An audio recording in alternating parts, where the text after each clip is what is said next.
जयपुर से खबर है जहां आरएसएस संघ प्रमुख मोहन भागवत जयपुर पहुंच चुके हैं। इंडिगो की फ्लाइट से मुंबई से जयपुर आए हैं मोहन भागवत।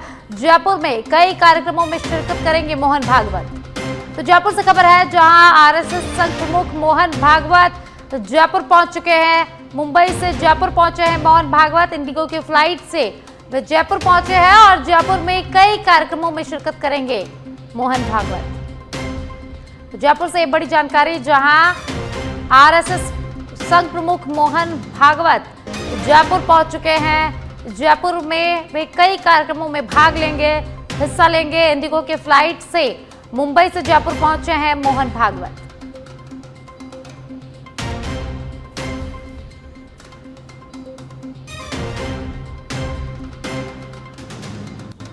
तो जयपुर से ये बड़ी खबर हम आपको बता रहे हैं जहां आरएसएस संघ प्रमुख मोहन भागवत जयपुर पहुंच चुके हैं। इंडिगो की फ्लाइट से जयपुर पहुंचे हैं मोहन भागवत। आपको बता दें कि मुंबई से वे जयपुर आए हैं और जयपुर में कई कार्यक्रमों में शिरकत करेंगे मोहन भागवत।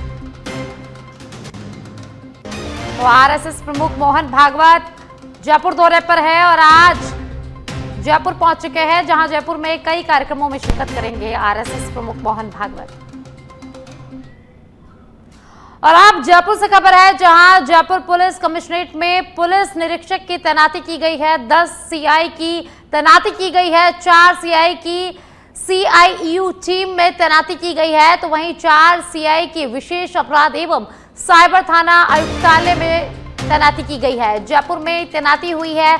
सीआई हेमंत को विशेष पुलिस आयुक्त लगाया गया है। तो वहीं सीआई कविता को अपराध शाखा आयुक्तालय जयपुर में लगाया गया है। जयपुर पुलिस कमिश्नर सचिन मित्तल ने ये आदेश जारी किए हैं। तो जयपुर से खबर है जहां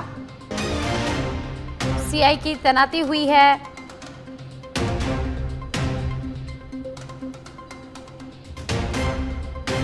तो 10 सीआई की तैनाती यहां की गई है। जयपुर पुलिस कमिश्नरेट में पुलिस निरीक्षक की तैनाती की गई है। 4 सीआई की सीआईयू टीम में तैनाती की गई है। तो वहीं 4 सीआई की विशेष अपराध एवं साइबर थाना आयुक्तालय जयपुर में तैनाती की गई है। मुख्यमंत्री अनुप्रति कोचिंग योजना के तहत अभ्यर्थियों को अंतिम मौका मिला है। 14 नवंबर तक आवेदन कर सकेंगे। सुधार व दस्तावेजों की सुधार भी कर सकेंगे। सामाजिक न्याय एवं अधिकारिता विभाग ने अंतिम तिथि में राहत दी है।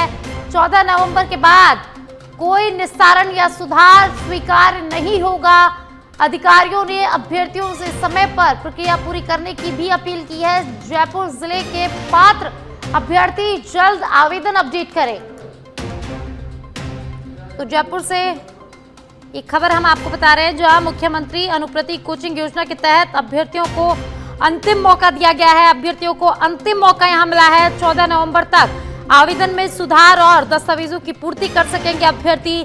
सामाजिक न्याय एवं अधिकारिता विभाग ने अंतिम तिथि में अभ्यर्थियों को राहत दी है। 14 नवंबर के बाद कोई भी निस्तारण या सुधार स्वीकार नहीं किया जाएगा। अधिकारियों ने अभ्यर्थियों से समय पर प्रक्रिया पूरी करने की अपील भी की है।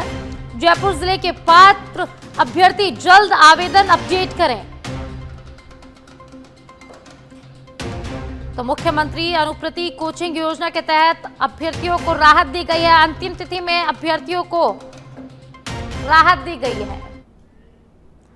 मुख्यमंत्री भजनलाल शर्मा ने बुधवार को मुख्यमंत्री कार्यालय में आगामी प्रवासी राजस्थानी दिवस की तैयारियों को लेकर उच्च स्तरीय समीक्षा बैठक ली। बैठक में मुख्यमंत्री भजनलाल शर्मा ने अधिकारियों को कार्यक्रम के भव्य आयोजन के लिए आवश्यक दिशा निर्देश दिए और सुनिश्चित करने को कहा कि यह आयोजन सुचारू, आकर्षक और राज्य की संस्कृति को प्रदर्शित करने वाला है। कार्यक्रम की व्यवस्थाओं, सुरक्षा और आमंत्रित अतिथियों की सुविधा को लेकर भी सभी विभागों को सघन रूप से तैयार रहने के मुख्यमंत्री भजनलाल शर्मा ने निर्देश दिए। तो जयपुर से खबर है जहां मुख्यमंत्री भजनलाल शर्मा ने मुख्यमंत्री कार्यालय में उच्च स्तरीय बैठक ली है।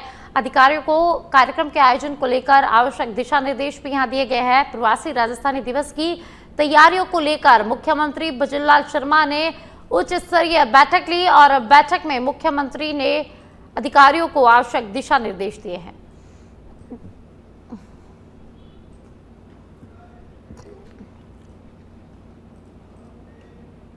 मुख्यमंत्री भजनलाल शर्मा की पहल पर अस्पतालों में सुदृढ़ होगी अग्नि सुरक्षा व्यवस्था। प्रदेश के बड़े अस्पतालों में स्थायी अग्नि सुरक्षा अधिकारी होंगे। वित्त विभाग ने 30 पदों के सृजन को स्वीकृति दे दी है। अस्पतालों में सुरक्षा मानकों के अनुरूप व्यवस्थाएं होंगी। चिकित्सा मंत्री गजेंद्र सिंह खीवसर ने बताया कि आग सुरक्षा के प्रति सरकार गंभीर है। एसएमएस अस्पताल की घटना के बाद ये बड़ा निर्णय अब लिया गया है। राजकीय मेडिकल कॉलेजों में प्रति वर्ष 4 करोड़ मरीज उपचार लेते हैं। वर्तमान में 42,000 इंडोर बेड और 50,000 से अधिक सर्जरी प्रतिमाह हो रही है। 12,000 से अधिक मेडिकल गैस सिलेंडर का प्रतिदिन उपयोग किया जा रहा है। फायर सेफ्टी अधिकारी नियमित फायर ऑडिट और मॉक ड्रिल भी करेंगे। ICU, oxygen line, hydrate system की सतत निगरानी अब होगी। आपात स्थिति में राहत एवं बचाव कार्यों का नेतृत्व करेंगे। 15 दिसंबर तक भर्ती प्रक्रिया शुरू होगी। NIFSA एवं ADRF संस्थाओं से तकनीकी प्रशिक्षण मिलेगा। अस्पताल कर्मियों और छात्रों के लिए फायर सेफ्टी मॉड्यूल बनेगा। राजस्थान में स्थापित होगा एकीकृत फायर सेफ्टी मॉड्यूल। सुरक्षित अस्पताल, सुरक्षित जीवन की दिशा में उल्लेखनीय कदम।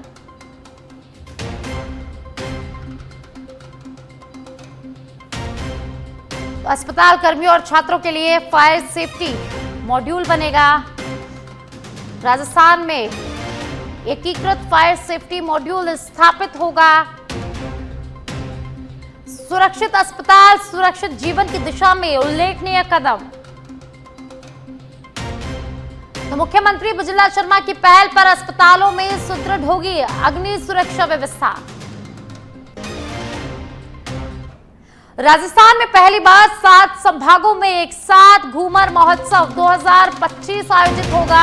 उप मुख्यमंत्री दिया कुमारी की पहल पर यह आयोजन होगा। 19 नवंबर को शाम 6 बजे ये महोत्सव शुरू होगा। अजमेर, भरतपुर, बीकानेर, जयपुर, जोधपुर, कोटा और उदयपुर में कार्यक्रम का आयोजन होगा।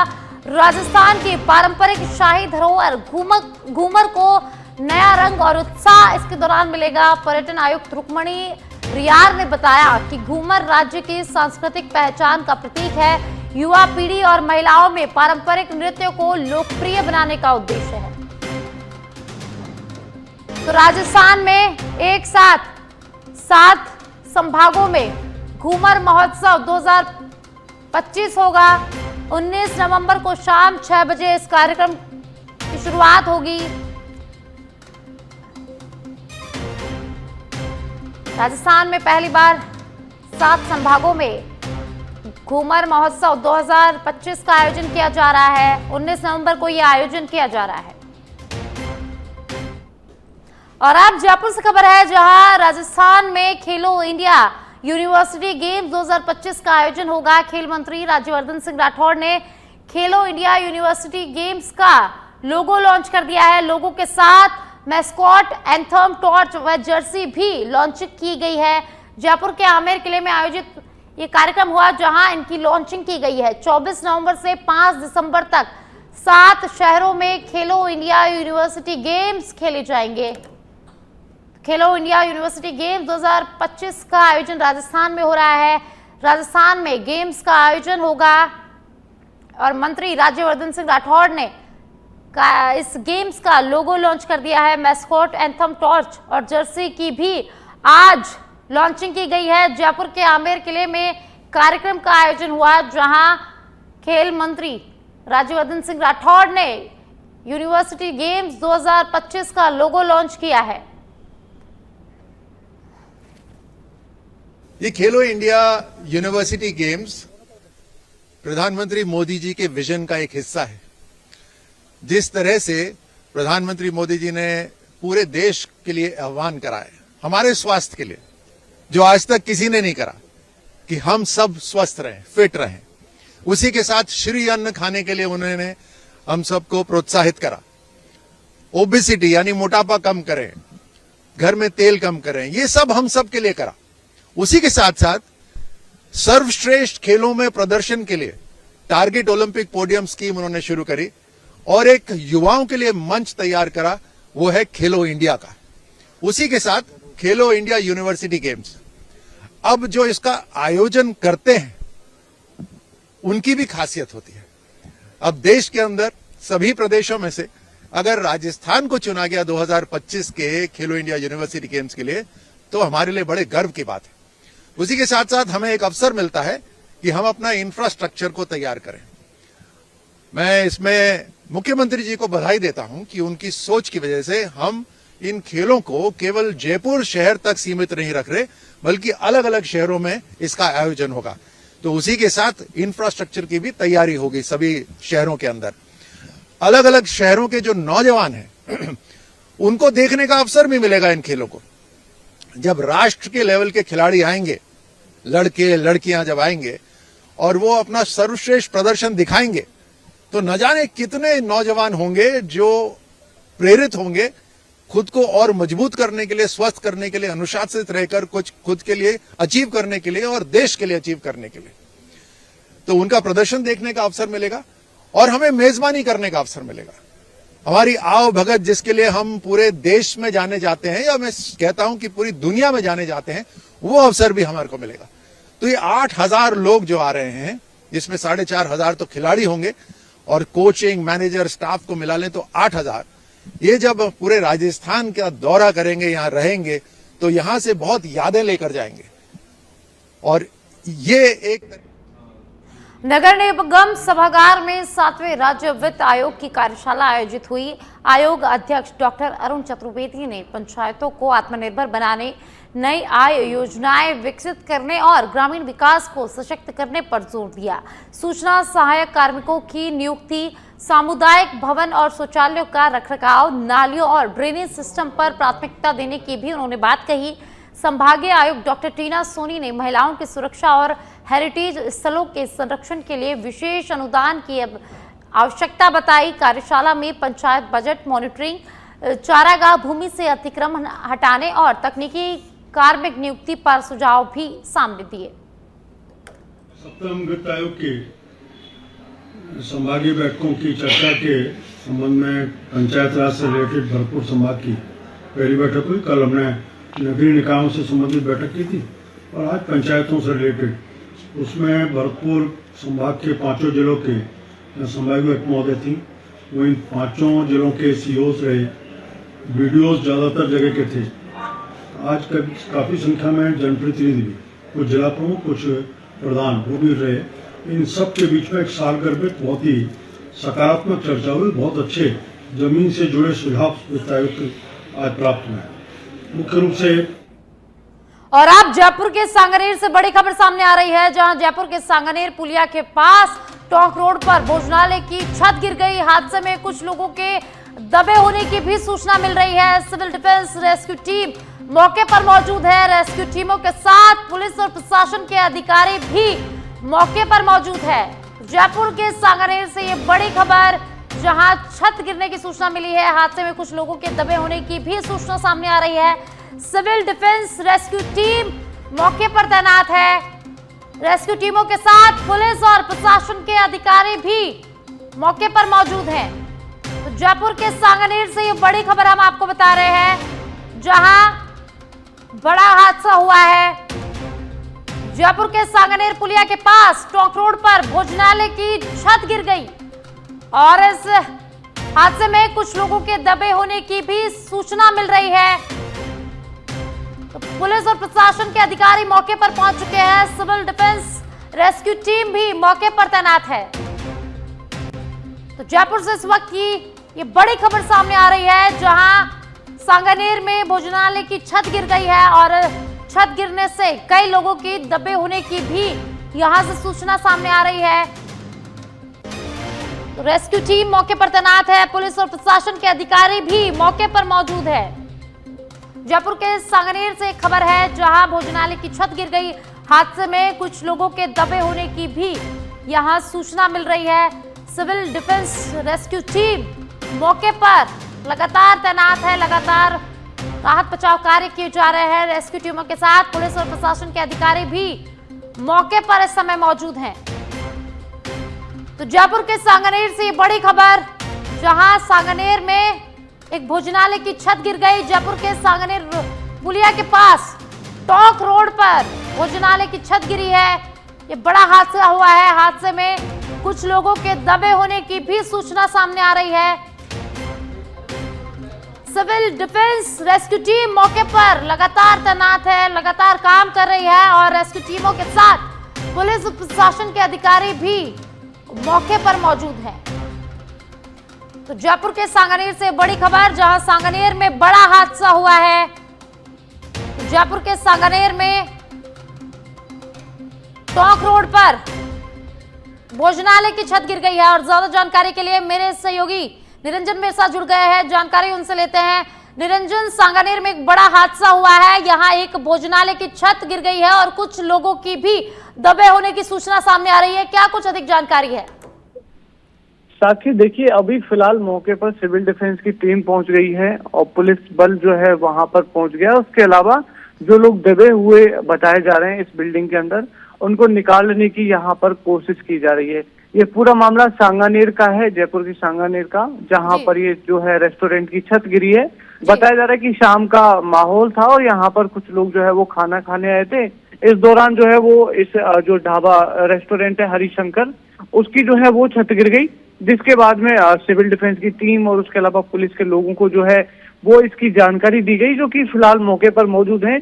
और मौके पर मौजूद जो सिविल डिफेंस उसके अलावा तमाम जो टीमें हैं वो जेसीबी की मदद से जो है जो बिल्डिंग गिरी है, जो छत गिरी है, उसको हटाने का यहाँ पर जो है वो पूरा यहाँ पर काम किया जा रहा है। उसके अलावा जो लोग दो से तीन लोग जो है यहाँ पर दबे हुए बताए जा रहे हैं, उनको जो निकालने का साक्षी काम किया जा रहा है। जी निरंजन, आखिर यह हादसा हुआ कैसे? रेस्टोरेंट की छत आखिर गिरी कैसे? बिल्कुल, देखिए बड़ा गंभीर सवाल है ये अपने आप में, क्योंकि एक रेस्टोरेंट जहाँ पर लोग सुबह और शाम को खाना खाने जाते हैं, उसके अंदर इस तरीके की बड़ी घटना हो जाती है, जहाँ पर लोग जो है वो खाना खाते खाते दब जाते हैं। तो एक बड़ा जो सवाल है वो कहीं ना कहीं खड़ा होता है कि क्या वाकई में इसका मेंटेनेंस जो बिल्डिंग का था वो समय पर नहीं किया गया, या फिर इसकी कोई दूसरी वजह है। वो हालांकि देखिए अनुसंधान का विषय है, पुलिस जांच होगी, उसके अलावा तमाम जो टीमें हैं वो जांच करेंगी। मगर फिलहाल जो है जो लोग दबे हुए हैं उनको निकालने की यहाँ पर जो है वो कोशिश की जा रही है। साक्षी जी, बहुत बहुत शुक्रिया निरंजन इस तमाम जानकारी के लिए। तो जयपुर से इस वक्त की बड़ी खबर सामने आ रही है। जयपुर के सांगानेर से बड़ी खबर है, जहां सांगानेर में टोंक फाटक पुलिया के पास बड़ा हादसा हो गया है। यहाँ एक रेस्टोरेंट की छत गिर गई है और छत गिरने से 2-3 लोगों के भी दबे होने की सूचना यहां से सामने आ रही है। मौके पर राहत बचाव कार्य लगातार जारी है। सिविल डिफेंस रेस्क्यू टीम मौके पर लगातार अपना काम कर रही है और प्रशासन और पुलिस के अधिकारी भी मौके पर मौजूद है और लगातार जो लोग दबे हुए हैं उनको निकालने का कार्य लगातार किया जा रहा है। तो जयपुर से इस वक्त ये बड़ी जानकारी हम आपको बता रहे हैं, जहां जयपुर के सांगानेर में बड़ा हादसा हो गया है। सांगानेर पुलिया के पास एक रेस्टोरेंट की छत गिर गई। हादसे में कुछ लोगों के दबे होने की सूचना सामने आ रही है। रेस्क्यू टीम मौके पर मौजूद है। सिविल डिफेंस रेस्क्यू टीम मौके पर लगातार अपना काम कर रही है। जो लोग दबे हुए हैं उनको निकालने का काम लगातार किया जा रहा है। वहीं रेस्क्यू टीम के साथ साथ पुलिस और प्रशासन भी मौके पर मौजूद है और राहत बचाव कार्य लगातार किया जा रहा है।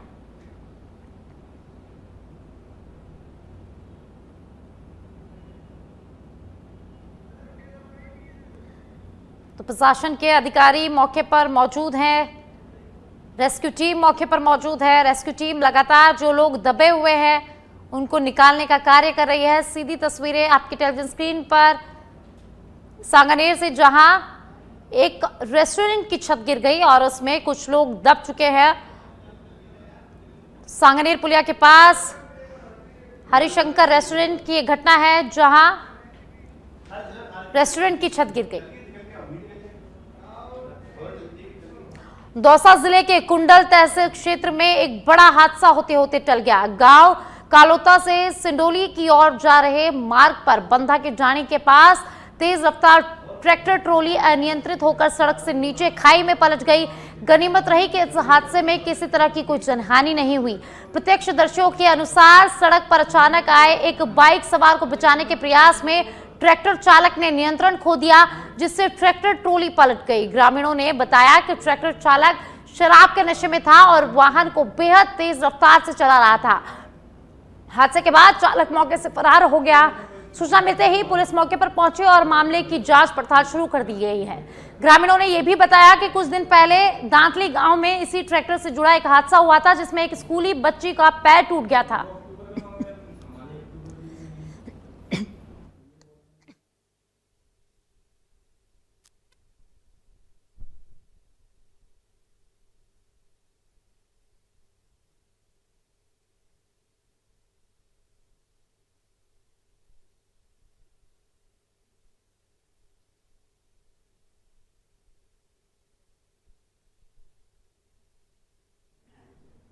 बांसवाड़ा जिले के दानपुर थाना क्षेत्र के घोड़ी तेजपुर गांव से बड़ी खबर सामने आई है।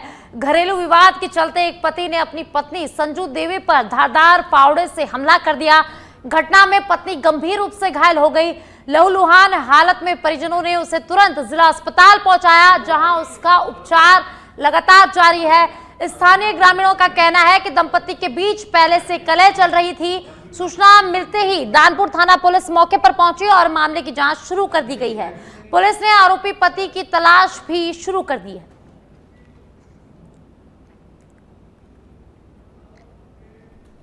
जिला निर्वाचन अधिकारी एवं कलेक्टर कमर चौधरी ने ग्राम सुनारी में चल रहे विशेष गहन पुनरीक्षण अभियान का औचक निरीक्षण किया।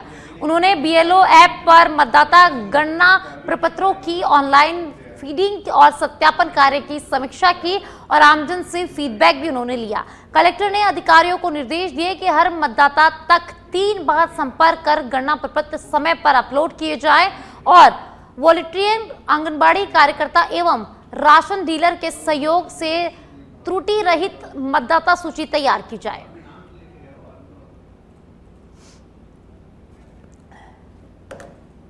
मैं सभी भरतपुर निवासियों से एक अपील करना चाहूँगा, निवेदन करना चाहूँगा। भरतपुर जिले के बीच में 11 लाख प्लस वोटर हैं और प्रत्येक वोटर का फॉर्म डिजिटाइज होना है। उसकी डिटेल आनी है। 2002 में वोटर लिस्ट, अगर खुद 2002 में वोटर थे तो खुद की डिटेल आएंगी, अगर नहीं थे तो आपके पिताजी माताजी की डिटेल आएंगी, नहीं तो दादा दादी की डिटेल आएंगी। ये डिटेल अनिवार्य है, नहीं होगा वो वोटर लिस्ट का पार्ट नहीं बन पाएगा। ये बहुत इम्पोर्टेंट चीज़ है। मेरा सभी जितने बीएलएस हैं जो पॉलिटिकल पार्टीज द्वारा अपॉइंट किए गए हैं, उनसे भी रिक्वेस्ट है, ग्रामीणों से भी रिक्वेस्ट है कि बीएलओ घर घर जा रहा है। प्रत्येक बीएलओ के पास में 1100 से लेके 1400 फॉर्म है। तो ये काम हमें 4 दिसंबर तक पूरा करना है और ये बहुत बड़ा काम है। ईसीआई के डायरेक्शन ये है कि अगर बीएलओ 3 बार किसी के घर जाता है और वो सूचना नहीं उपलब्ध कराता है या उपलब्ध कराने में असक्षम रहता है या कॉपरेट नहीं करता, तो बीएलओ उसकी एंट्री करके वापस आ जाए, तो आपका वोट कटने की संभावना बन सकती है। आपका वोट है, आपको सुरक्षित रखना है। हमारी टीम पूरी तरीके से प्रतिबद्ध है कि आपका वोट दोबारा से जुड़े और आप एसआईआर का पार्ट। दौसा के शालावास स्थित विशिष्ट केंद्रीय कारागृह में वंदे मातरम के 150 वर्ष पूरे होने के अवसर पर बुधवार को देशभक्ति से ओतप्रोत माहौल में अनोखा आयोजन किया गया। इस अवसर पर बंदियों और स्टाफ ने मिलकर मैदान में मानव श्रृंखला बनाकर वंदे मातरम शब्द की आकृति बनाई, जिससे सभी का मन मोह गया। करीब 400 बंदियों ने तिरंगा झंडा लहराते हुए भारत माता की जय और वंदे मातरम के नारों से पूरा जेल परिसर देशभक्ति के रंग में रंग दिया। जेल अधीक्षक पारस जांगीर ने कहा कि यह आयोजन देश की एकता, अखंडता और मातृभूमि के प्रति समर्पण का प्रतीक है। बंदियों में सुधार और राष्ट्र भावना जागृत करना इस कार्यक्रम का मुख्य उद्देश्य है। कार्यक्रम में जेलर विकास बागोरिया, उप जेलर दिलावर खान, पटालून कमांडर मनीष कुमार सहित अन्य अधिकारी मौजूद रहे। समारोह का समापन सामूहिक वंदे मातरम गान से हुआ, जिसने जेल परिसर को राष्ट्रभक्ति की भावना से भर दिया।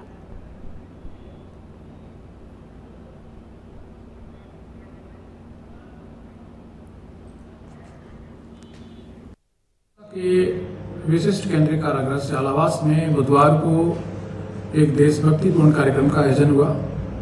हमारे राष्ट्रीय गीत वंदे मातरम के 150 वर्ष पूर्ण होने के उपलक्ष्य में आयोजित इस कार्यक्रम में हमारे करीब 400 कारावासियों ने वंदे मातरम में मानव श्रृंखला बनाकर देशभक्तिपूर्ण नारे लगाए और राष्ट्रीय गीत का गायन किया। इस कार्यक्रम के पीछे हमारा उद्देश्य हमारे कारावासियों में देशभक्ति की भावना भरना और राष्ट्रीय एकता और अखंडता के बारे में जानकारी देना, साथ ही हमारे राष्ट्रीय गीत वंदे मातरम की विकास यात्रा से अवगत कराना।